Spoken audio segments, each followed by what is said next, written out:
Halo Sumatera Utara, selamat sore pemirsa. Sumatera Utara hari ini hadir untuk memperbaharui informasi Anda seputar Sumatera Utara. Kami kembali hadir menjumpai Anda pada edisi Kamis, tanggal 12 Juni tahun 2025. Berikut topik berita hari ini. Kejaksaan Negeri Serdang Bedagai melakukan pemusnahan barang bukti yang telah diputus pengadilan atau inkrah. Poldasu pastikan penerimaan chassis Polri gratis dan transparan. Pemprov Sumut akan segera perbaiki bendungan irigasi yang rusak.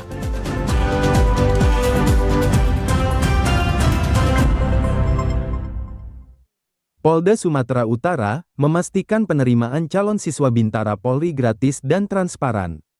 Polda Sumut juga akan menindak tegas para pelaku calo yang merugikan masyarakat dengan membayar sejumlah uang yang anaknya akan masuk polisi. Hal itu disampaikan Inspektur Pengawasan Daerah Polda Sumut, Kombes Pol Nanang Masbudi, pada press rilis kasus tindak pidana penipuan chassis Polri beberapa waktu lalu. Sebelumnya, Polda Sumut berhasil mengamankan 3 tersangka calo penipuan terhadap chassis. Dengan modus membuka bimbingan latihan chassis Polri, serta menjanjikan para chassis masuk Bintara Polri dengan jalur khusus. Adapun 3 tersangka yang diamankan yakni FB, yang diketahui merupakan pensiunan di Polda Sumut, kemudian RNB dan SS. Dari hasil pengungkapan ini, terdapat 5 orang chassis yang menjadi korban penipuan dengan total kerugian 1,4 miliar rupiah. Terkait hal tersebut, Nanang menghimbau masyarakat agar tidak percaya dengan oknum-oknum yang tidak bertanggung jawab dengan main iming-imingi masuk polisi dengan membayar sejumlah uang. Ia juga menghimbau masyarakat agar melaporkan tindak praktik calo penerimaan chassis Polri kepada pihak kepolisian. Kami sampaikan, Bapak Kapolda menekankan rekrutmen Bintara Polri, Akpol, Bintara maupun Tamtama, Polda Sumut selalu memegang prinsip bersih, transparan, dan humanis. Sehingga beliau berkomitmen untuk menindak tegas praktek-praktek pencaloan, praktek-praktek penipuan terhadap para chassis. Dari Kota Medan, kontributor TVRI Sumatera Utara, Reski Herdana melaporkan. Kejaksaan Negeri Serdang Bedagai melakukan pemusnahan barang bukti dari 118 perkara yang statusnya saat ini telah diputus pengadilan yang telah berkekuatan hukum tetap atau inkrah. Hal ini sesuai dengan KUHP pasal 270 yang merupakan kewenangan jaksa eksekutor. Pemusnahan sejumlah barang bukti dipusatkan di halaman belakang kantor kejaksaan yang dihadiri para satuan instansi penegak hukum di wilayah hukum Sergai Deli Serdang dan Tebing Tinggi. Terdapat 118 kasus perkara hingga bulan Juni 2025 ini yang telah diputus pengadilan dan berkekuatan hukum tetap atau inkrah. Dari berbagai kasus seperti narkotika, perlindungan anak, penganiayaan, pencurian, KDRT, perjudian, kepemilikan senjata tajam, kasus pembunuhan, serta kasus lainnya. Dengan barang bukti yang dimusnahkan, 141 gram sabu dan 56 gram ganja dimusnahkan dengan cara diblender dan dibakar, sementara 12 unit handphone serta sepeda motor yang telah terbakar dimusnahkan dengan cara dipalu hingga musnah. Barang bukti lainnya, seperti kaca pires, mancis, pakaian, kayu, dan elong-elong, semua dimusnahkan dengan dibakar secara menyeluruh. Kajari Sergai yang diwakilkan Kasih Intel, Hasan Afif Muhammad, didampingi Kasih Barang Bukti, Trio Batara Silalahi, mengatakan kegiatan pemusnahan ini sebagai bentuk langkah pengawasan terhadap sejumlah barang bukti yang perkaranya telah inkrah, sesuai pelaksanaan tugas dan kewenangan selaku jaksa eksekutor sesuai dengan pasal 270 KUHP. Di 2025 Kejaksaan Negeri Serdang Bedagai memusnahkan sejumlah barang bukti berasal dari 118 perkara tindak pidana yang telah diputus oleh pengadilan sampai dengan bulan Juni 2025. Kan bentuk pelaksanaan tugas dan kewenangan selaku jaksa eksekutor atau pelaksana putusan pengadilan dalam perkara tindak pidana bagaimana diatur dalam pasal 270 KUHP. Dari Kabupaten Serdang Bedagai, kontributor TVRI Sumatera Utara, Frank Gulto melaporkan. Supir minibus dan seorang penumpang tewas di lokasi, setelah mobil yang dikendarai mereka terlibat kecelakaan dengan kereta api. Kuatnya hantaman dari kereta api, menyebabkan mobil terseret hingga 150 meter. Kecelakaan antara mobil minibus dengan kereta api kembali terjadi di perlintasan tanpa palang pintu di Jalan Benteng Sungai Desa Sukamandi Hulu, Kecamatan Pagar Merbau, Kabupaten Deli Serdang. Peristiwa ini terjadi pada Rabu sore sekira pukul 15:30 waktu Indonesia Barat. Dua orang yang berada di dalam mobil minibus yaitu Sulaiman Lubis berusia 52 tahun warga Desa Bandar Dolok, Kecamatan Pagar Merbau, yang menjadi supir dari mobil nahas tersebut. Sementara satu korban lainnya Hairani umur 52 tahun, warga Desa Bangun Purba, Kecamatan Bangun Purba, Kabupaten Deli Serdang. Informasi yang berhasil dihimpun, mobil yang berpenumpang dua orang yang datang dari jalan lintas menuju Jalan Benteng Sungai Ular saat di perlintasan tanpa palang pintu kereta api, langsung ditabrak kereta api hingga terseret sejauh 150 meter. Warga sekitar yang mengetahui kejadian tersebut langsung mendatangi lokasi dan mengevakuasi jasad kedua korban dari dalam mobil. Korban ada dua. Di dalam mobil itu ada dua Ada cuma. dua, pasang. Itu warga mana Pak kalau boleh tahu Pak? Boleh tahu yang satu, kalau salah dari Bandar Dolo. Di perlintasan ini memang ada palang pintu atau gimana Pak? Kalau perlintasan itu ada apanya, balok-balok itu. Yang jaga ada nggak? Ya nggak ada lah namanya jalan kampung. Peristiwa ini sudah ditangani pihak Satlantas Polresta Deli Serdang dan kedua korban tewas langsung dievakuasi petugas ke Rumah Sakit Umum Daerah Haji Amri Tambunan untuk proses lebih lanjut. Dari Kabupaten Deli Serdang, kontributor TVRI Sumatera Utara, Zufri Hafiz melaporkan. Sampai ke titik ini karena memang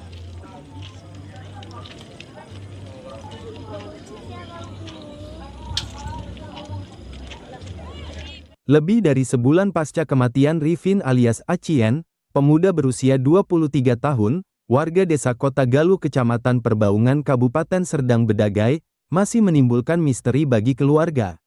Kasus ini masih ditangani pihak Satreskrim Polresta Deli Serdang, karena awalnya korban dilaporkan meninggal karena kecelakaan lalu lintas.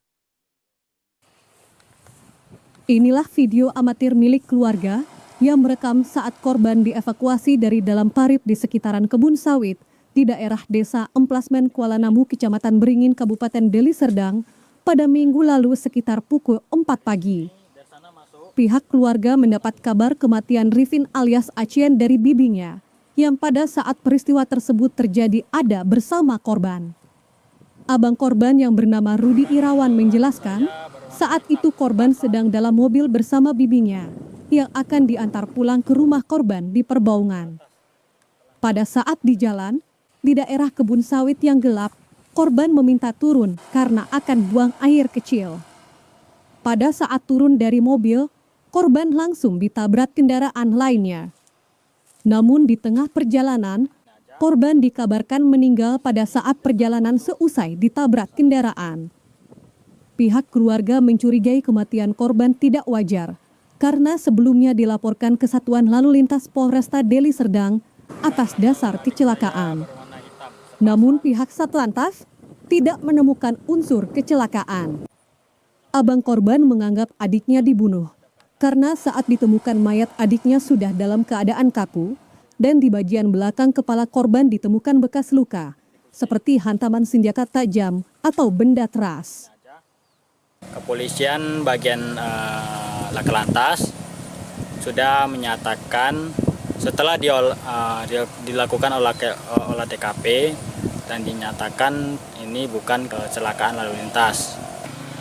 Jadi dari kami pihak keluarga menduga kematian tidak wajar ini adik saya, sepertinya kami menduga ini sudah dibunuh. Menurut keterangan Kasat Reskrim Polresta Deli Serdang Kompol Rizky Akbar, kasus ini sudah masuk dalam tahap penyidikan dan sejumlah saksi sudah dimintai keterangannya. Selain itu, terhadap korban sudah dilakukan otopsi dan masih dilakukan pemeriksaan secara laboratorium. Mayat yang awalnya diduga Laka Lantas. Ya, berdasarkan keterangan dari pelapor, awalnya itu kita melakukan penyelidikan terkait dengan case Laka Lantas. Kemudian dari hasil penyelidikan kami laksanakan gelar perkara antara penyidik Lantas dengan Reskrim, di mana kami menyimpulkan bahwa peristiwa Laka Lantas itu tidak terfaktakan sehingga penyelidikan terhadap perkara itu dilakukan di Satreskrim.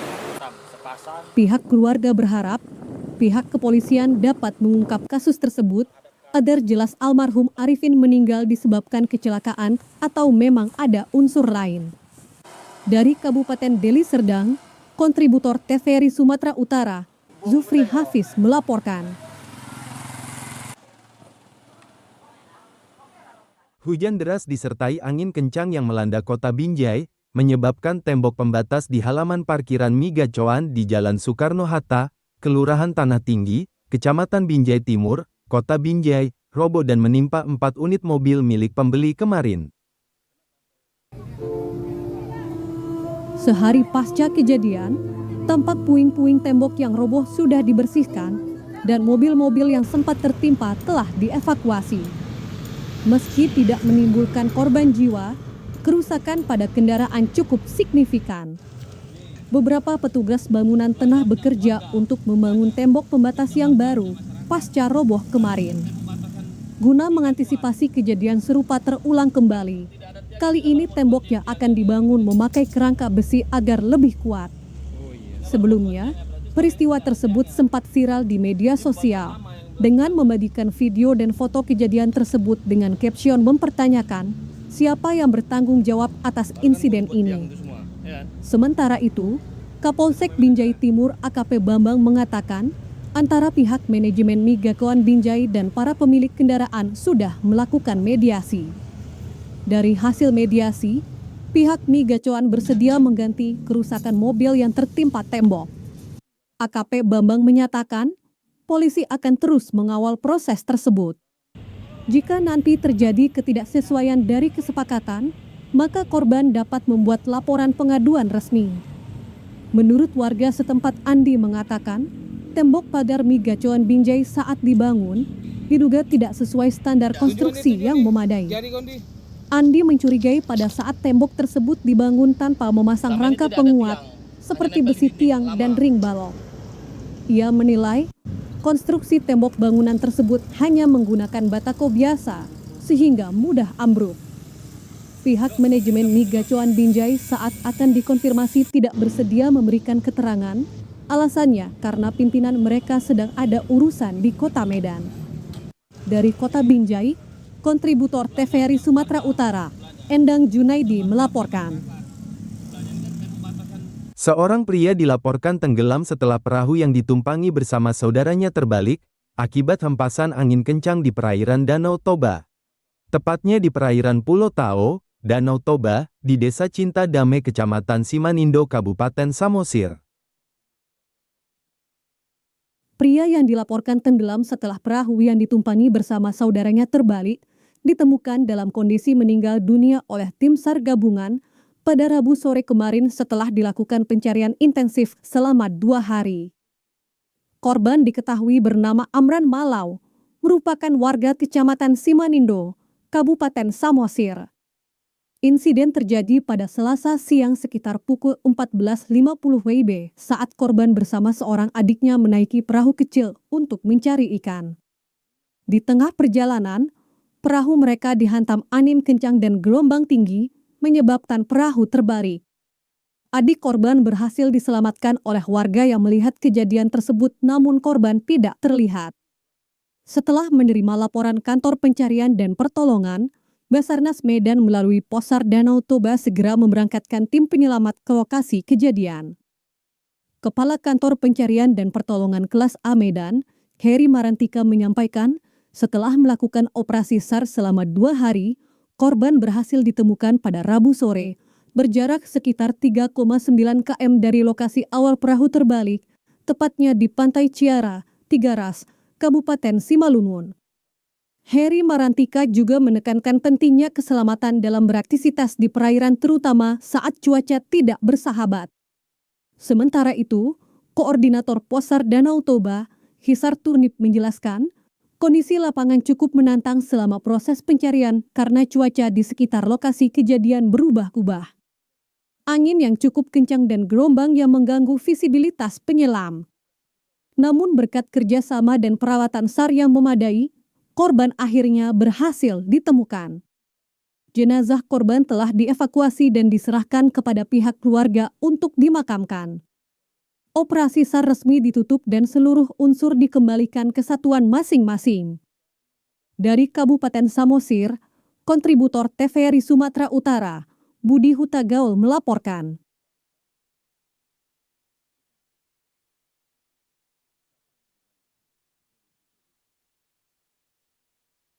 Sudah 5 tahun bendungan Lubuk Marsonja Sigorbus di Kecamatan Barumun baru jebol. Akibat jebolnya bendungan tersebut, dikhawatirkan lebih dari 1.000 hektar areal persawahan yang berada di 3 kecamatan, saat ini telah beralih fungsi menjadi tanaman perkebunan. Diperkirakan saat ini lebih dari 1.000 hektar areal persawahan di 3 kecamatan di Kabupaten Padang Lawas telah beralih fungsi menjadi tanaman perkebunan dan perumahan. Alih fungsi areal persawahan yang luas seluruhnya mencapai lebih 2.000 hektar, dikarenakan sudah lebih 5 tahun bendungan Lubuk Marsonja Sigorbus jebol dan tidak bisa mengaliri ke persawahan milik warga. Koordinator BPP Abdul Malik Hasibuan mengatakan, pihaknya selalu mengusulkan ke UPTD Pengairan Gunung Tua setiap pertemuan karena bendungan ini tanggung jawab Dinas Provinsi. Namun sudah 5 tahun belum juga diperbaiki, sedangkan areal persawahan yang dialiri bendungan Lubuk Marsonja Sigorbus merupakan areal terluas dan menjadi salah satu lumbung padi di Kabupaten Padang Lawas. Ini mengairi seluas dulunya dari 2.000 hektar. Sekarang sudah banyak yang berada di sini dan sekarang tinggal 1.000 lagi. Abdul Malik Hasibuan meminta agar Dinas PU bidang pengairan segera memperbaiki bendungan tersebut agar areal persawahan tidak habis dengan beralih fungsi dan sebagian untuk bercocok tanam. Kini para petani mengharapkan air hujan untuk lahan pertanian mereka, sedangkan pemerintah saat ini juga mengutamakan program ketahanan pangan. Dari Kabupaten Padang Lawas, kontributor TVRI Sumatera Utara, Warsono melaporkan.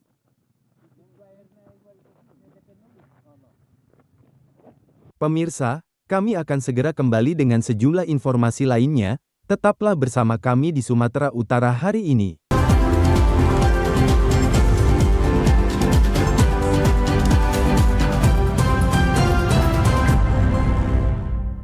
Balai Besar Meteorologi, Klimatologi dan Geofisika Wilayah 1 Medan, memperkirakan angin kencang akan melanda sejumlah wilayah di Sumatera Utara. Angin dengan kecepatan hingga 50 km per jam ini, diperkirakan akan berlangsung selama beberapa hari ke depan. Angin kencang terjadi di Kota Medan dan Kabupaten Deli Serdang hingga sejumlah daerah Sumatera Utara, yang menyebabkan kerusakan pada bangunan dan pohon tumbang, kemarin berdasarkan pengamatan Balai Besar Meteorologi, Klimatologi dan Geofisika Wilayah 1 Medan, angin kencang disebabkan adanya gangguan siklon tropis di wilayah Laut Cina Selatan. Kondisi ini mempengaruhi massa udara di bagian barat Sumatera Utara, bergerak ke arah timur yang menyebabkan terjadinya angin bahorok. Angin bahorok bersifat lokal yang berdampak di wilayah Deli Serdang dan Kota Medan. Angin dengan kondisi kering dan panas ini mencapai kecepatan hingga 50 km per jam yang berpotensi menyebabkan kerusakan pada bangunan dan menumbangkan pohon. Prakirawan cuaca BMKG Wilayah 1 Medan, Devri Mandoza, dari analisisnya kondisi angin kencang akan berlangsung 2 hari ke depan yang potensinya meningkat pada siang hingga sore hari. Kami melihat dari model cuaca dan juga berdasarkan kondisi cuaca, kondisi ini masih dapat terjadi hingga 2 hingga 3 hari ke depan. Dari informasi yang kami dapatkan, telah terjadi beberapa pohon tumbang di wilayah Kota Medan dan sekitarnya, dan juga terjadi kerusakan ringan pada bangunan seperti kaca yang pecah dan lain sebagainya. BMKG menghimbau kepada masyarakat untuk berhati-hati saat di luar ruangan, terutama saat berada di sekitar pohon dan bangunan. Masyarakat juga diingatkan dengan potensi kebakaran lahan. Dari Kota Medan, kontributor TVRI Sumatera Utara, Dodi Kurniawan melaporkan.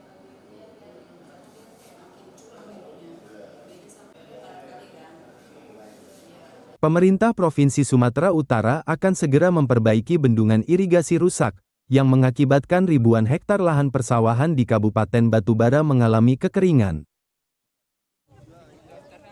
Pernyataan tersebut disampaikan langsung Gubernur Sumatera Utara Bobi Nasution saat meninjau bendung irigasi Cinta Maju di Sungai Dalu-Dalu Desa Sukaraja, Kecamatan Air Putih, Kabupaten Batubara pada Rabu sore kemarin. Kedatangan Bobi Nasution yang didampingi Bupati dan Wakil Bupati Batubara serta unsur Forkopimda Batubara disambut keluh kesah para petani yang sudah beberapa tahun tidak dapat menanam padi karena sawahnya kekeringan. Di hadapan para petani, Bobi Nasution mengatakan akan segera melakukan perbaikan bendung irigasi Cinta Maju yang jebol. Ada dua opsi yang akan dilakukan pemerintah Provinsi Sumatera Utara untuk melakukan perbaikan bendungan irigasi di Kabupaten Batubara, yaitu opsi pertama melalui penganggaran di APBD tahun 2026 dan opsi kedua dengan penganggaran tahun jamak di APBD perubahan tahun 2025. Setelah dari bendungan irigasi Cinta Maju, rombongan Gubernur Sumatera Utara juga meninjau bendungan irigasi di Desa Tanjung Muda yang juga mengalami pendangkalan. Untuk mengatasi kondisi tersebut, pemerintah Provinsi Sumatera Utara akan melakukan pemerukan sedimen pasir dalam waktu dekat. Kerusakan sejumlah bendungan irigasi di Kabupaten Batubara ini telah berdampak pada sekitar 11.000 hektar lahan persawahan. Jika tidak segera dilakukan perbaikan, maka akan mengganggu program ketahanan pangan yang digaungkan pemerintah pusat. Efeknya ada sekitar 11.000 hektar. Karena itu ini urgensinya sangat tinggi. Jadi tadi kita berikan dua opsi, bisa kita kerjakan di tahun depan, karena memang secara pengerjaan konstruksinya memakan waktu lebih dari 10 bulan. Yang kedua tadi kita berikan opsi bisa kita multi-yearskan, kita mulai di perubahan tahun ini di P. Tadi saya sudah sampaikan juga, konsultasi dihadirin juga sama teman-teman dari DPRD Provinsi. Kalau memang sepakat itu ya kita sepakati nanti di perubahan di insya Allah di bulan-bulan depan ya. Bulan depan kita pengajuan. Dari Kabupaten Batubara, kontributor TVRI Sumatera Utara, Catur Haryono melaporkan. Pemirsa, wacana Gubernur Sumatera Utara untuk Satuan Dinas Pendidikan Sumatera Utara melakukan percepatan penerapan program sekolah 5 hari, baik SMA maupun SMK akan dilakukan pada tahun ajaran 2025-2026. Hal tersebut diungkapkan Kacapdis Pendidikan Wilayah 8, John Suhartono Purba kemarin. Suhartono mengatakan, pihaknya akan mendukung penuh wacana tersebut dan akan menerapkannya sesuai dengan arahan Dinas Pendidikan Sumatera Utara di wilayah kerjanya. Dikatakan, sejauh ini pihaknya belum menerima juknis untuk penerapan 5 hari sekolah untuk tingkat SMA dan SMK yang akan dimulai pada tahun ajaran 2025-2026. Sesuai informasi yang diterima siswa yang sedang mengikuti sistem penerimaan murid baru tahun ajaran 2025-2026 akan langsung merasakan program tersebut. Siswa-siswi yang diterima melalui SPMB 2025 ini akan mengikuti proses belajar di sekolah 5 hari. Suhartono juga menyampaikan program sekolah 5 hari ini diberlakukan untuk negeri maupun swasta yang ada di 33 kabupaten kota se-Sumatera Utara.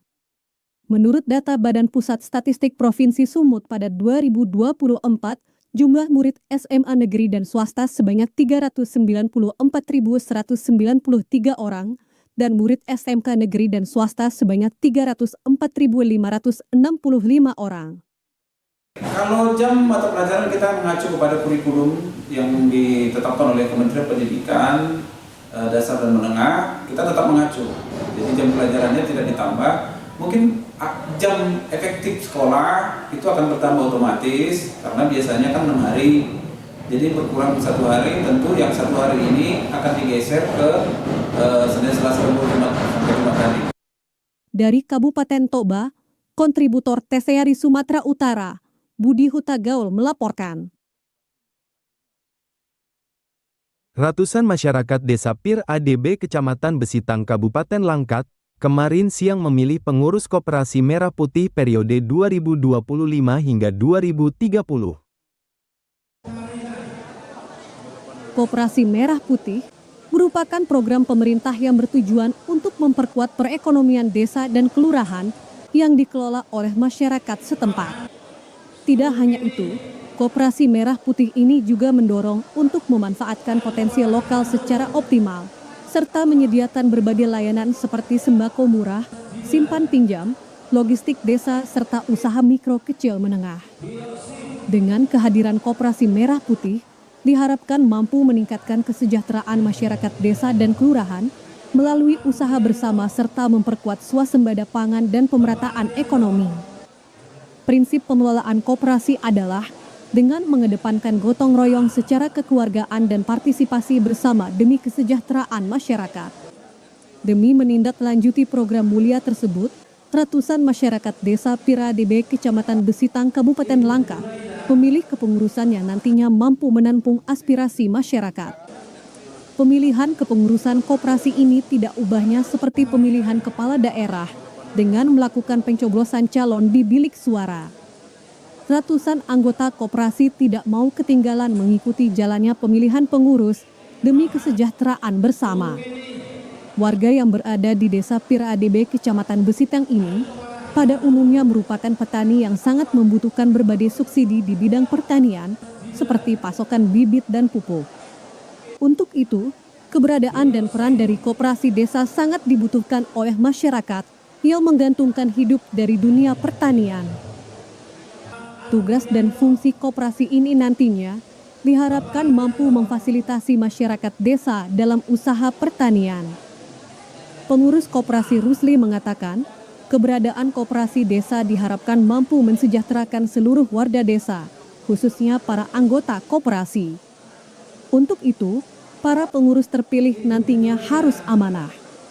Waris tunggal itu hanya 1, dan untuk bendahara itu ada 3. Itu untuk susunan pengurus. Untuk susunan badan pengawas, itu ketua ada 3, itu sekretaris ada 3, dan anggota DP itu ada 6. Usai pencoblosan, pemenang pemilihan suara terbanyak langsung diumumkan oleh panitia dan disaksikan langsung oleh Dinas Koperasi Kabupaten Langkat. Dari Kabupaten Langkat, kontributor TVRI Sumatera Utara, Desa Armaya melaporkan. Program makan bergizi gratis bagi ibu hamil mendapat antusias dari masyarakat bertempat tinggal di kawasan pinggiran kota yang diharapkan dapat mencegah terjadinya stunting. Untuk mengetahui seperti apa program MBG dari Presiden Prabowo, kini telah bergabung reporter TVRI di kantor Kelurahan Harjosari 2, Kecamatan Medan Amplas. Ya, baik, terima kasih dan kami laporkan langsung dari Kelurahan Harjosari 2 terkait tentang pelaksanaan pemberian makanan bergizi gratis bagi ibu hamil dilakukan oleh Gerakan Orang Tua Asuh Cegah Stunting dari Kementerian Kependudukan Pembangunan Keluarga, tepatnya di Kelurahan Harjosari, Kota Medan. Dan dapat kami sampaikan pula bahwa pelaksanaan pembagian makanan bergizi gratis hingga realisasi MBG ini turut melibatkan sejumlah entitas masyarakat seperti halnya TNI Polri, tim ahli gizi, dan kemudian tim penyuluh hingga tim pendamping keluarga, dan kemudian pula adalah masyarakat setempatnya. Nah, berbicara terkait tentang pelaksanaan MBG di Kota Medan, tepatnya di Kelurahan Harjosari ini turut menyasar 3 kelompok masyarakat, yakni ibu menyusui, ibu hamil, dan juga baduta balita di bawah usia 2 tahun. Adapun komponen-komponen makanan di dalamnya terdiri atas nasi, daging, sayur mayur, buah-buahan segar, air, susu, hingga puding. Tak kalah penting dapat kami sampaikan bahwa pelaksanaan pemberian makanan bergizi gratis kali ini juga turut memberikan fasilitas terhadap pelayanan hingga pengecekan atas kesehatan masyarakat setempat, utamanya bagi mereka yang memiliki anak di bawah usia 2 tahun. Dan kemudian hal ini senada dengan apa yang disampaikan seorang penerima manfaat dalam petikan wawancara kami, yakni Orifa Saufika, mengatakan bahwa ia sangat beruntung dan juga sangat mengharapkan bahwa pelaksanaan MBG ini haruslah dilakukan secara berkelanjutan, di mana dapat membantu orang tua, utamanya dirinya yang berasal dari perekonomian yang rendah, dan kemudian hal ini dapat membantu tumbuh kembang anak melalui asupan gizi yang cukup. Berikut kita simak pernyataan Orija Saufika. Kesan saya kalau bisa ini berlanjut ya, dan sangat berarti untuk anak saya, apalagi kan terbatasnya ekonomi kita kan gitu. Jadi untuk adanya nasi yang dari pemerintah ini kami sangat-sangat terbantu.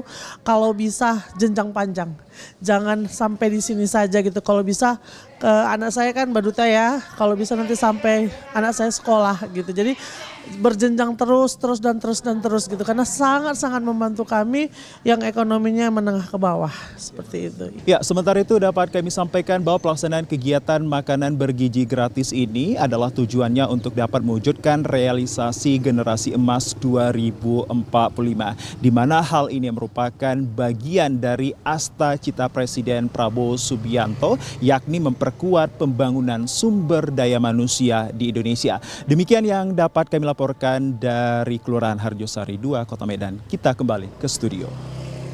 Pemirsa, berikut kami sampaikan informasi yang telah kami rangkum dalam segmen Ibadah Haji 1446 Hijriah. Jamaah haji asal Sumatera Utara yang tergabung dalam kelompok terbang pertama akan tiba di debarkasi Medan pada hari Kamis tanggal 12 Juni tahun 2025 dan diperkirakan mendarat pukul 17.15 waktu Indonesia Barat di Bandara Kuala Namu, Deli Serdang. Kelompok terbang kloter pertama jamaah haji asal Sumut yang tiba di Bandara Kuala Namu, Deli Serdang dengan pesawat Garuda Indonesia 3401. Kepala Kanwil Kemenag Profsu Ahmad Kosbi mengatakan, berdasarkan jadwal pemberangkatan jamaah haji diperkirakan lepas randas di Bandara King Abdul Aziz Jeddah pukul 3:40 waktu Arab Saudi. Untuk menyambut kedatangan jamaah haji, petugas penyelenggara ibadah haji, PPIH Debarkasi Medan menyiapkan ambulan bagi jamaah yang sakit, lanjut usia, atau disabilitas. Para jamaah haji yang diberangkatkan dari Bandara King Abdul Aziz Jeddah telah melalui proses pemeriksaan, diantaranya kelengkapan paspor, penyerahan zam-zam, dan memastikan kondisi kesehatan. Sementara itu, bagi masyarakat yang ingin menjemput jamaah haji masuk ke asrama Haji Medan harus memiliki surat dari kantor Kementerian Agama Kabupaten Kota di Sumatera Utara. Bagi penjemput keluarga jamaah haji ditentukan oleh panitia sebanyak 2 orang terdiri dari seorang supir dan pendamping setelah melalui proses pemeriksaan oleh aparat keamanan. Apabila jamaah haji ingin berpisah dengan rombongan saat tiba di debarkasi Medan, dahulu mengisi surat pernyataan yang telah dipersiapkan panitia. Dari Kota Medan, TVRI Sumatera Utara, Sandi melaporkan. Selama musim haji 2025, sebanyak 5 jamaah haji asal Sumatera Utara wafat dan telah dikebumikan di Arab Saudi. Menjelang proses pemulangan jamaah haji dari Tanah Suci ke Tanah Air Indonesia, kini jumlah yang wafat bertambah 2 orang sehingga tercatat total keseluruhan 5 jamaah haji asal Provinsi Sumatera Utara meninggal dunia. Ketua PPIH Debarkasi Medan, Ahmad Kosbi mengatakan kedua jamaah haji yang wafat tersebut diantaranya adalah Sanusi Siagian warga Kabupaten Deli Serdang Kloter 2 berusia 80 tahun, wafat di Rumah Sakit Arab Saudi pada tanggal 5 Juni 2025 lalu. Kemudian jamaah haji yang wafat lainnya BGD Kadudukon warga asal Kabupaten Padang Lawas Kloter 23 di Rumah Sakit Arab Saudi tanggal 9 Juni 2025. Terkait jamaah yang wafat, Kementerian Agama akan memfasilitasi pelaksanaan badal haji dan pengurusan klaim asuransi jiwa. Untuk klaim asuransi jiwa akan mendapatkan haknya dan diurus setelah operasional haji tahun ini selesai. Adapun 5 jamaah haji yang wafat di Tanah Suci dari Sumatera Utara berasal dari Kota Medan, Kabupaten Labuhan Batu Selatan, Madinah, Deli Serdang, dan Padang Lawas. Dari Kota Medan, TVRI Sumatera Utara, Fandi melaporkan.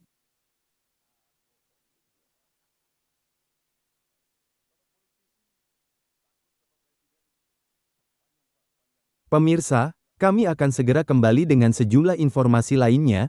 Tetaplah bersama kami di Sumatera Utara hari ini.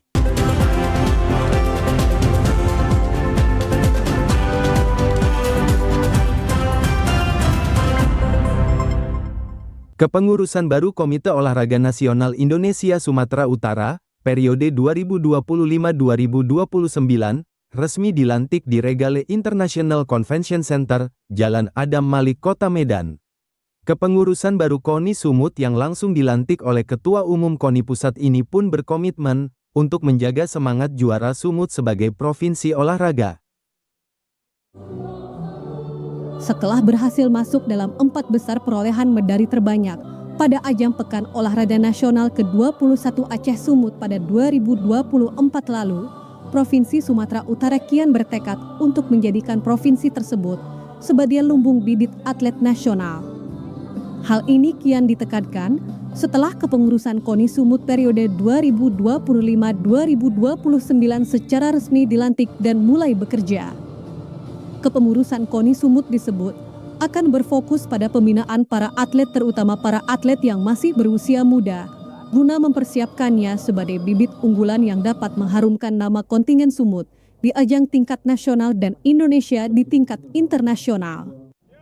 Ketua Umum KONI Pusat Marsiano Norman menyebut, keberhasilan Sumut dalam peringkat 4 besar pada PON 2024 lalu harus kian ditingkatkan pada ajang selanjutnya. Hal ini juga menyusul setelah adanya dukungan penuh dari pemerintah Provinsi Sumut untuk perkembangan aspek olahraga. Saya harapkan prestasi yang telah dicapai oleh atlet-atlet Sumatera Utara pada Pekan Olahraga Nasional kemarin yang peringkat 4 ditingkatkan kualitas pelatihannya supaya ke depan Sumatera Utara tidak saja dikenal sebagai tuan rumah PON ke-21 2024, tapi juga Sumatera Utara melahirkan atlet-atlet berprestasi nasional dan dunia yang membuat kita semua bangga. Terima kasih.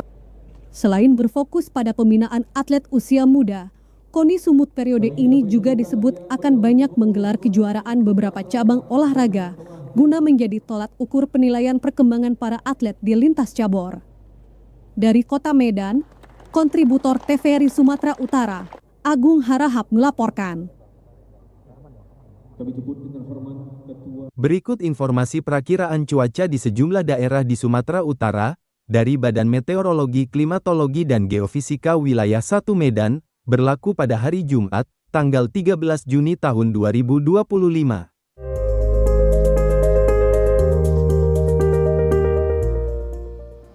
Halo Sobat BMKG, kembali bersama saya Enda Paramita, forecaster BBMKG Wilayah 1 yang akan menyampaikan informasi perakiraan cuaca untuk esok hari, Jumat 13 Juni 2025 di wilayah Sumatera Utara. Pada pagi hari diperkirakan berawan dan berpotensi hujan ringan hingga sedang, di mana hujan sedang berpotensi terjadi di Deli Serdang, Binjai, Langkat, dan sekitarnya. Untuk siang dan sore hari diperkirakan cerah berawan. Untuk malam hari diperkirakan berawan dan berpotensi hujan ringan di Asahan. Untuk dini hari diperkirakan berawan dan berpotensi hujan ringan di Deli Serdang, Karo, dan Langkat. Untuk suhu udara diperkirakan 15 hingga 35 derajat Celcius dengan kelembapan udara 52 hingga 99%. Angin bertiup dari arah tenggara hingga barat dengan kecepatan 3 hingga 11 km per jam. Terdapat 2 titik panas di wilayah Padang Lawas Utara berdasarkan pantauan tanggal 11 Juni 2025. Pada masyarakat dihimbau untuk tetap waspada terjadinya suhu panas dan angin kencang di wilayah Sumatera Utara, sehingga masyarakat diharapkan mengurangi kegiatan di luar ruangan, memperbanyak meminum air putih, dan apabila berkendara menghindari pohon dan baliho, serta pantau terus info BMKG. Demikian perakiran yang dapat saya sampaikan. Semoga bermanfaat dan terima kasih.